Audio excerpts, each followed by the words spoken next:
Nel mondo, le voci dei leghisti all'estero.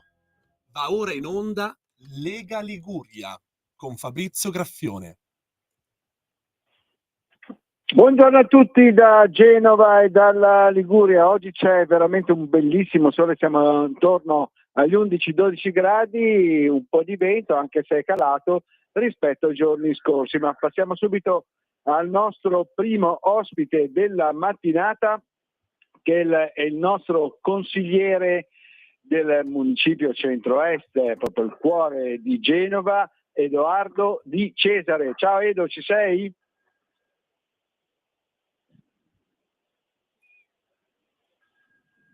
Sentiamo se abbiamo già in linea il nostro Edoardo Di Cesare, che dovrebbe... Non c'è ancora in linea Edoardo, allora con lui volevo un po' parlare, come sapete, delle elezioni amministrative che ci saranno la prossima primavera proprio qui nel comune di Genova. Ormai gli schieramenti sono stati fatti, centrodestra, centrosinistra. Il centrodestra appoggia il vice sindaco e attuale sindaco facente funzioni Pietro Picciocchi, mentre il centrosinistra ha presentato come candidata Silvia Salis, che è la vicepresidente del CONI, una genovese che tuttavia vive e abita a Roma. Allora, sentiamo un attimino Edoardo Di Cesare se l'abbiamo in linea. Ciao Fabrizio, buongiorno. Ciao, Sì, buongiorno a te, dove ti trovi in questo momento? Eccoci, allora stavi già parlando della nostra amica Salis. Sì, stavo parlando delle elezioni amministrative a Genova, avevo introdotto un po' il tema. Ecco, ok, perché mi sono collegato leggermente in ritardo. Tutti i giorni, come lo trovi, allora, come lo vedi, cosa dice la gente proprio sul posto, sul territorio? Allora, sicuramente questa qui sarà una sfida molto importante, giorno per giorno dovremo affrontare delle sfide, però io sono fiducioso, sono dell'idea che tra l'altro la nostra coalizione di centrodestra è sicuramente più unita, più compatta e ha fin da subito trovato il nome in comune accordo con tutte le altre forze della coalizione. Noi dobbiamo riconoscere anche il fatto che Picciocchi è il nostro candidato ideale, perché arriva da 7 anni e mezzo da assessore, di cui questi ultimi da vice sindaco di Marco Bucci, quindi diciamo che è un uomo che lavora, che sa come si amministra la macchina comunale, specialmente una persona, diciamo, un ruolo molto tecnico il suo, che ha sempre affrontato lavori pubblici e tante altre deleghe.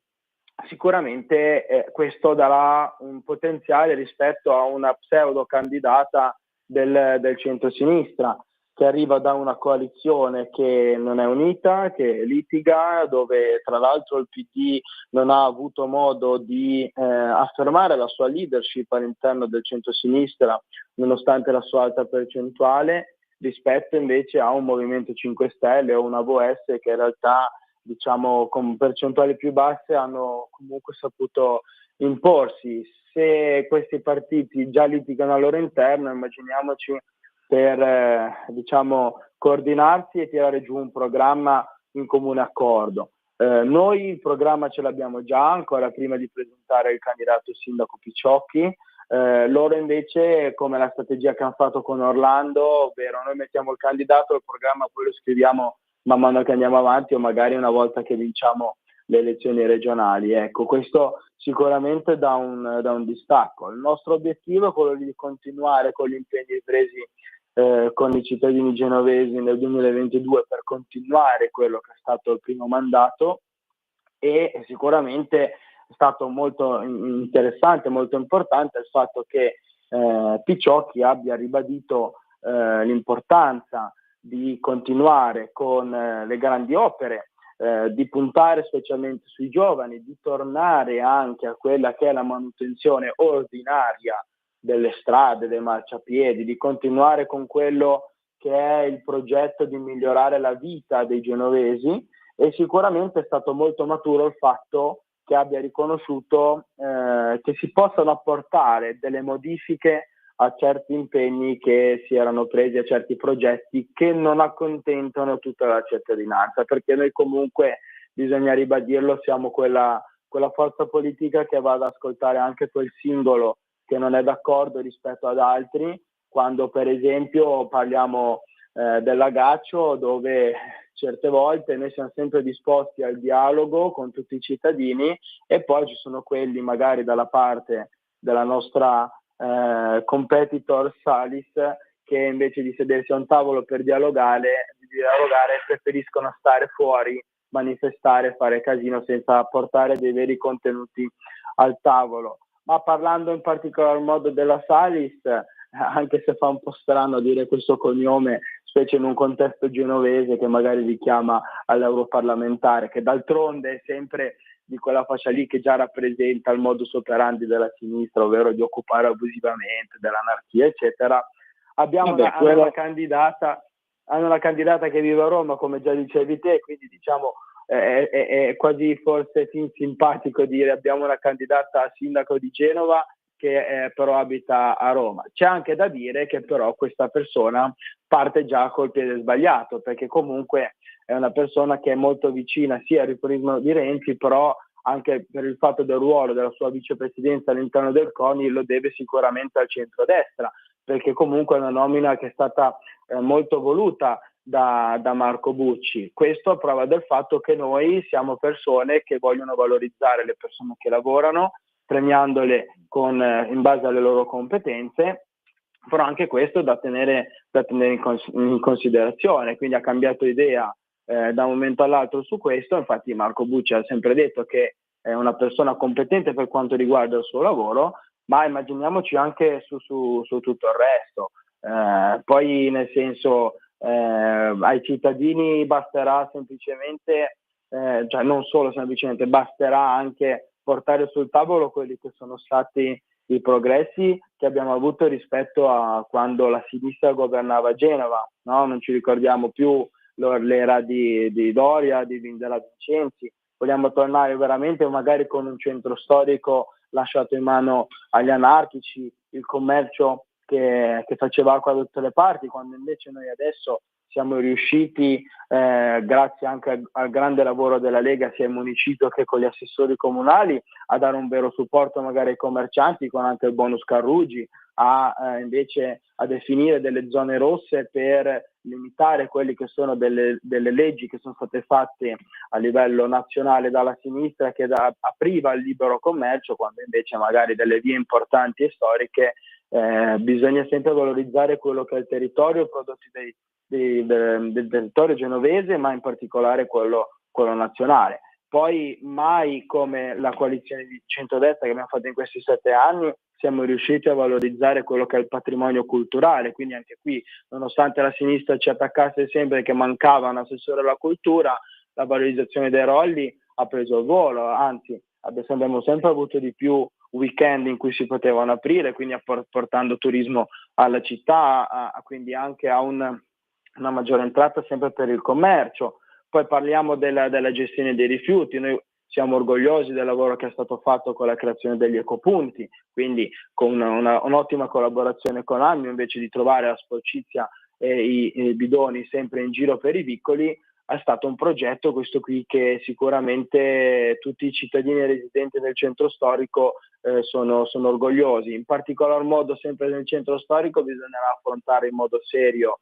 il discorso degli affitti brevi, anche sicuramente dal mio punto di vista personale in certi punti della città sicuramente aiutano a riqualificare, magari a continuare a portare avanti, a far tornare indietro quello che è il degrado che in questi anni con l'immigrazione incontrollata ha danneggiato quello che è il nostro centro storico. Quindi in certe zone gli affitti brevi fanno bene, in altre possono danneggiare quello che è il tessuto sociale, ma già una battaglia, è già un argomento che si sta trattando anche a livello nazionale, ma qui a livello nostro territoriale i residenti del nostro centro storico lo chiedono a gran voce, che venga trattato l'argomento, perché Edoardo, ti devo bloccare perché abbiamo già il secondo ospite in linea. Beh, sostanzialmente, come ha detto il nostro segretario della Lega Liguria Edoardo X, meglio che Salis se ne stia a Konya Roma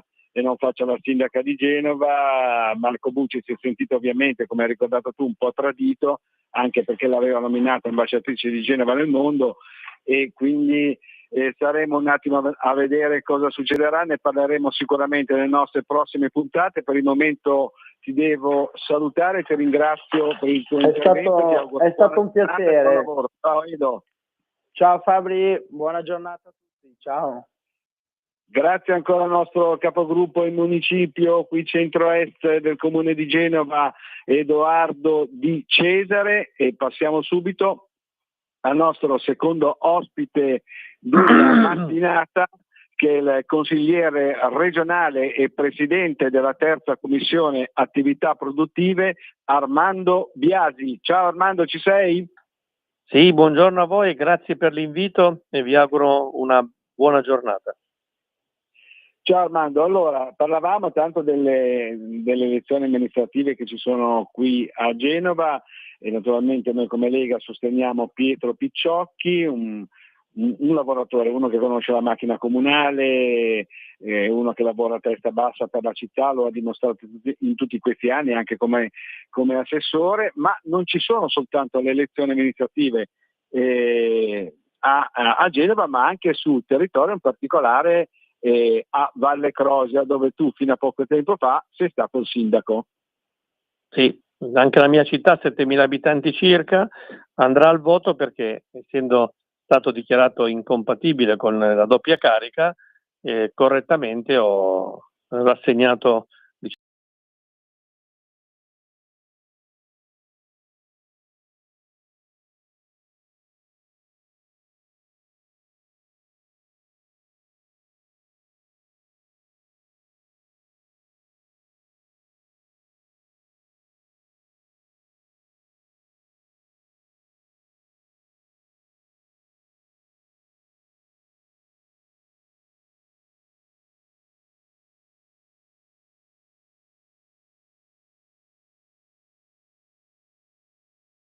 anni come Picciocchi ha affiancato la mia attività amministrativa, perché crediamo che nei comuni serva un lungo raggio di continuità e di programmazione, di risoluzione di problemi pianificatori che devono essere portati avanti sicuramente da persone competenti, serie e pragmatiche. Quindi quanto Picciocchi a Genova, la dottoressa Marilena Piardi, di cui ieri abbiamo fatto la conferenza stampa, credo che siano due figure che si assomiglino proprio per quel cuore, quella passione, ma soprattutto per le competenze. Chiarissimo. Senti, voltiamo un attimino pagina, non parliamo più delle elezioni, ma parliamo di cose concrete che, anzi, le elezioni sono concretissime, ma si concrete per quanto riguarda tutti i cittadini sul territorio, cioè il salva casa, questo decreto legge che è stato convertito in legge e che deve essere recepito dalle regioni, e in particolare tu hai pensato naturalmente alla Regione Liguria affinché recepisca questa legge con ulteriori livelli di semplificazione, hai spiegato. Ecco, ci spieghi esattamente che cosa intendi? Certo. Intanto l'avevo detto in una iniziale intervista con la radio che voi rappresentate, il mio impegno di portare quella conoscenza da sindaco per semplificare le azioni quotidiane dei funzionari, dei cittadini, ma degli stessi sindaci. E soprattutto da leghista, siccome il nostro ministro Salvini il 29 maggio 2024, come nelle disposizioni urgenti, aveva pensato al decreto salva casa, che poi il 24 luglio con la legge 105 è entrata in vigore dal 28 luglio stesso. E poi ricordiamo che il 31 di gennaio di quest'anno, quindi parliamo di attualità, sono state approvate finalmente le linee di indirizzo e criteri interpretativi sull'attuazione del decreto legge numero 69, che poi è stato convertito, che tutti conosciamo come salva casa. Cosa è successo? Che, visto che lo Stato ha posto in essere una riflessione di portare in approvazione dei chiarimenti, perché spesso accade che i singoli uffici tecnici ne danno una propria interpretazione, venendo meno a quello che era lo spirito della legge, cioè di andare a creare una semplificazione sugli RRE, che sarebbe la regolarità edilizia che il notaio deve allegare all'atto di compravendita, che spesso per dinamiche di facile risoluzione o quantomeno ordinarie bloccavano, diciamo, anche importanti risoluzioni familiari.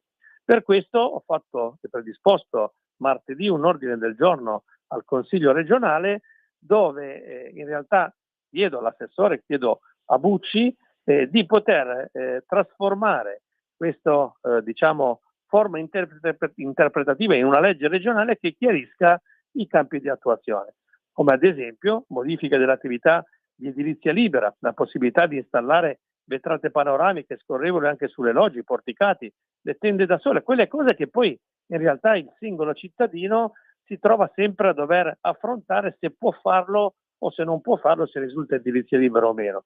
Modifiche delle stesse documentazioni amministrative sull'accertamento dello stato legittimo degli immobili.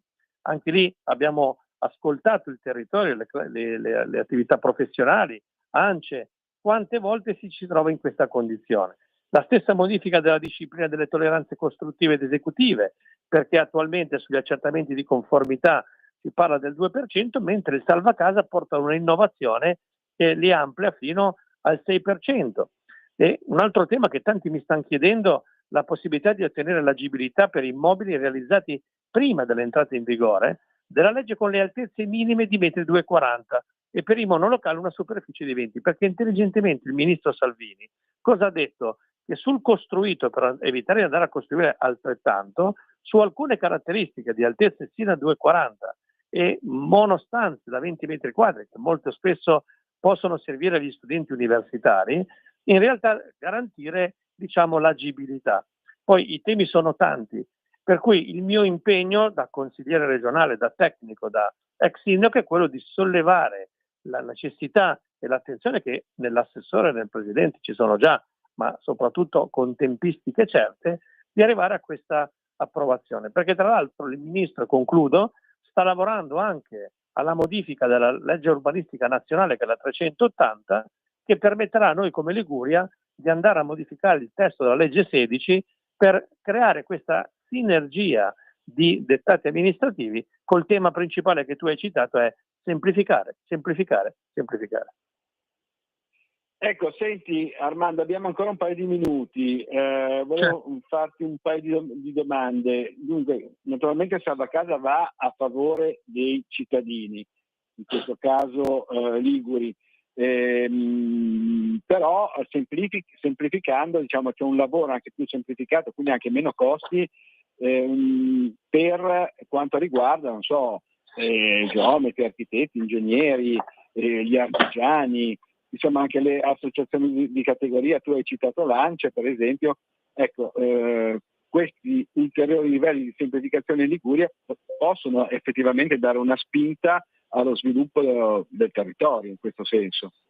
Certo, noi che siamo coloro che legiferano, che sia lo Stato che sia la Regione, dobbiamo restituire al mondo che lavora, quindi professionisti, imprese, e ai cittadini quel senso di non avere tempi eccessivamente lunghi, perché poi in realtà vuol dire dispendio di denari, dispendio di energie, magari non arrivare alla conclusione, ma anche andremo ad aiutare i dirigenti degli uffici tecnici, perché io voglio anche spendere una lancia a loro favore, che tutti i giorni si vedono arrivare delle pratiche che devono vivere su un concetto interpretativo. Quindi agevolare anche quello che è il contesto con delle PowerPoint facili e con una legge esplicativa. Credo che in questa filiera tra chi fa la domanda, chi predispone il progetto e chi, il cittadino, vuole un risultato, ci sia anche coloro che esaminano le pratiche siano messi nella serenità di non dover poi incappare ricorsi o peggio ancora rimetterci dei soldi. Quindi questa norma credo che sia una norma democratica che piace e rimane attesa da parte di tanti. Benissimo, ti ringraziamo, ti auguriamo buona giornata e buon Grazie. lavoro. Ciao Armando. Ciao, buona giornata a tutti. Ciao. Grazie ancora al nostro consigliere regionale e presidente della terza commissione attività produttive Armando Biasi. Per il momento da Genova e dalla Liguria è tutto. Linea a Milano da Fabrizio Graffione. Lega nel mondo.